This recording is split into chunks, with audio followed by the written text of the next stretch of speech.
Il-Kummissjoni Ewropea tapprezza l-effiċjenza li biha Malta nnegozjat sabiex il-programm ta' ċittadinanza b'investiment ikun jista' jimxi l quddiem.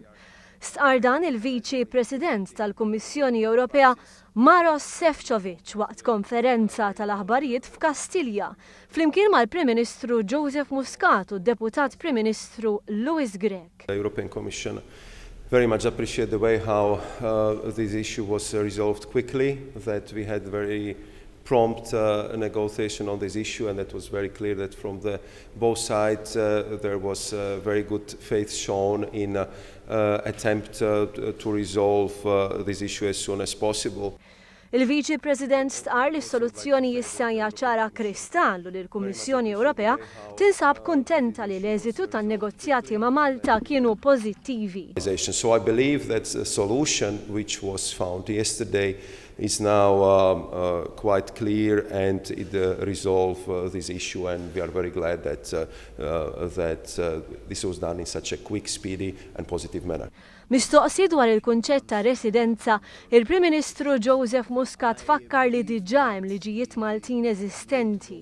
Fakkar li dan huwa kunċett li dwaru jiddeċiedi l-Istat membru abbażi tal-liġi ta' naturalizzazzjoni. The definition of residence falls fair and square within the competence of member states.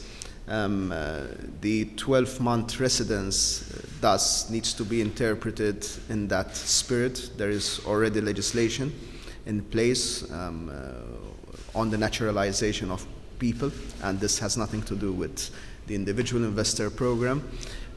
What I would stress is that everything is being done in good faith, and that is what we agreed upon with the Commission.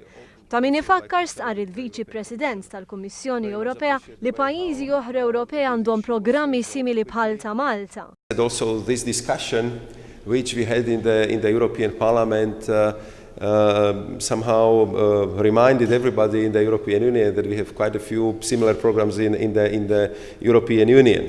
Mill-istħarriġ li għamel qabel żar pajjiżna, Šefčovič irrimarka li Malta sejra tajjeb ħafna fil-mod kif tadotta liġijiet Ewropej. Fakkar fid-diversi passi li jittieħdu kontra pajjiżi li jkunu kisru regolamenti Ewropej u osserva li Malta tinsab f'pożizzjoni tajba ħafna. And when I was coming to Malta, I checked how Malta is doing, for example, with the transposition of the EU law, and we are doing very well. Mistoqsi minn One News dwar kif inhu r-rapport bejn il-Kummissjoni Ewropea u Malta, Maroš Šefčovič wieġeb eċċellenti fil-waqt li faħħar lil dawk li jinsabu fit-tmum ta' tmexxija tal-pajjiż. I would describe it as excellent. Maltese position on some clear issues are very clear. I can cite them by heart: taxation, migration, and all these things. So I would say that your representatives are doing a good job to present them.